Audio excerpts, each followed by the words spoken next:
Ya, cangcingnya babe. Nah, gue lagi ada di pelataran Etnikom Expense Radio ya, Jalan Jagakarsa. Makan soto Betawinya Bang Yus.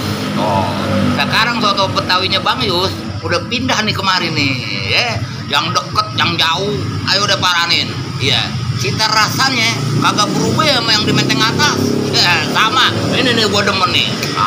Gue makan soto Betawi yang campur ya, campur jeroan. Nah, itu kesukaan gue.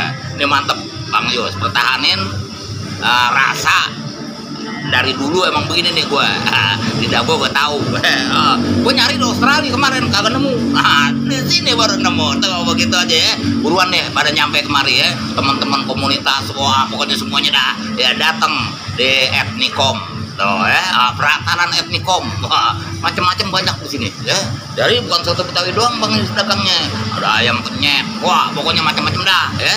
Nyok pada datang kemari. Iya, begitu aja ya. Nyok, nyok, nyok.